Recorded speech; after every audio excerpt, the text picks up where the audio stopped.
कहानी शुरू होती है एक छोटे शांत से मोहल्ले से, जहां सपने भी छोटे होते हैं और हालात उनसे भी छोटे।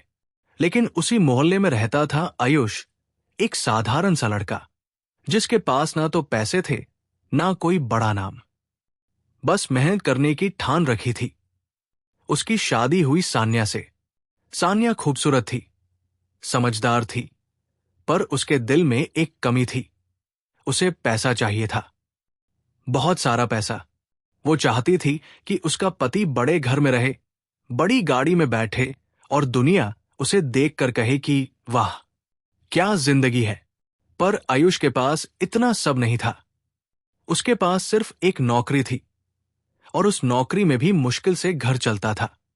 शादी के कुछ महीने भी अच्छे से नहीं बीते थे कि दोनों के बीच दूरियां आने लगी। सान्या अक्सर ताने देती, आयुष तुमसे नहीं होगा, मैं कितने सपने लेकर आई थी और तुम हो कि उसी छोटी नौकरी में फंसे पड़े हो। आयुष हर बार शांत रहकर यही कहता, सान्या मुझे थोड़ा समय दे दो, मैं कोशिश कर रहा हूं। लेकिन कोशिशें भी कभी कभी नजरअंदाज हो जाती है और बिल्कुल यही हो रहा था।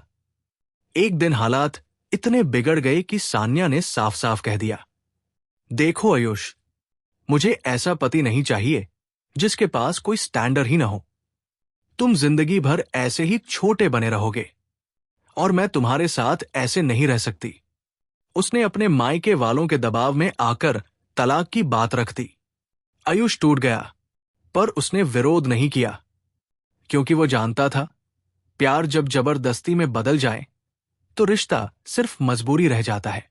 तलाक हो गया, सान्या चली गई और आयुष अकेला रह गया। लेकिन किसी का जाना कई बार किसी को तोड़ता नहीं, किसी को बना भी देता है। आयुष ने उस दिन के बाद खुद को काम में झोंक दिया। दिन रात सीखना, काम करना, मेहनत करना। उसे सिर्फ एक ही चीज करनी थी, खुद को साबित करना। साल बीतते गए। लोग कहते हैं वक्त बदल जाता है, लेकिन यहां वक्त नहीं, आयुष बदल गया था। उसने एक छोटी कंपनी शुरू की थी जो धीरे धीरे एक बड़ी कंपनी में बदलने लगी। बिजनेस बढ़ता गया, कर्मचारी बढ़ते गए, नाम बढ़ता गया और एक दिन वही आयुष जो 2 पैसे की नौकरी के लिए संघर्ष करता था, अब एक करोड़ों की कंपनी का मालिक बन चुका था। पर हैरानी की बात यह थी, उसके दिल में न कोई अहंकार था, न कोई बदला लेने की भावना, बस शांति और एक सफर जिसे उसने खुद बनाया था। लेकिन किस्मत का खेल देखिए, एक दिन उसे एक बड़े अस्पताल में मीटिंग के लिए जाना था। वहां पहुंचा तो सामने से एक नर्स आ रही थी और उसे देखते ही आयुष के कदम रुक गए। वो नर्स सान्या थी। वक्त ने उसे बदल दिया था। चेहरे पर थकान, आंखों में खोई हुई चमक और आवाज में झिझक। वो भी आयुष को देखकर चौंक गई, पर कुछ कह न पाई। हिम्मत जुटाकर बस यही बोली, तुम इतने बदल गए हो। आयुष मुस्कुरा दिया, वक्त बदल देता है अगर हम मुझसे लड़ना बंद कर दें। सान्या की आंखें भर आई। उसने धीमी आवाज में कहा, आयुष मुझे लगा था तुम कुछ नहीं कर पाओगे, पर असल में गलती मेरी सोच में थी। मैं पैसे के पीछे भागी और तुम इंसानियत के पीछे। आज तुम्हें देखकर समझ आया कि असली अमीरी दिल में होती है, जेब में नहीं।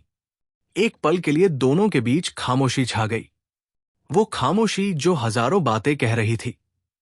आयुष ने बस इतना कहा, सान्या मेरे मन में तुम्हारे लिए कोई गलत भावना नहीं है। तुमने जो फैसला लिया था वो तुम्हारा हक था। मैंने जो रास्ता चुना वो मेरा था। हम दोनों अपनी अपनी सीख लेकर आगे बढ़ गए। सान्या के होंठ कांपे। क्या क्या एक मौका और मिल सकता है? आयुष ने उसकी आंखों में देखा। वो पुराना दर्द, पुरानी शिकायतें सब कहीं दूर खो चुकी थी।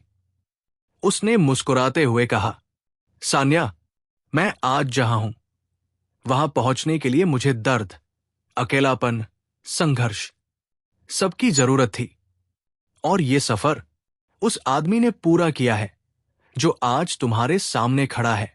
लेकिन उस सफर में तुम मेरे साथ नहीं थी। और अब मैं पीछे मुड़कर चलना नहीं चाहता। हां, एक इंसान की तरह हम बात कर सकते हैं, पर जिंदगी फिर से वहीं से नहीं शुरू हो सकती जहां से टूटी थी। सान्या की आंखों से आंसू बहने लगे। वो पलटकर चली गई और आयुष वही खड़ा रहा, शांत, स्थिर, लेकिन भीतर से हल्का। कहानी का अंत भले ही दर्दनाक लगे, पर असलियत यही है, कभी कभी रिश्ते लौटकर नहीं आते, और कभी कभी उन्हें लौटना भी नहीं चाहिए। क्योंकि जो इंसान दर्द देकर जाता है, वही इंसान हमें बनाना भी सिखा जाता है। और आयुष ने साबित किया कि पैसे के लिए छोड़ा हुआ इंसान एक दिन अपनी कीमत दुनिया को दिखाकर ही रहता है, लेकिन बिना किसी बदले की आग के।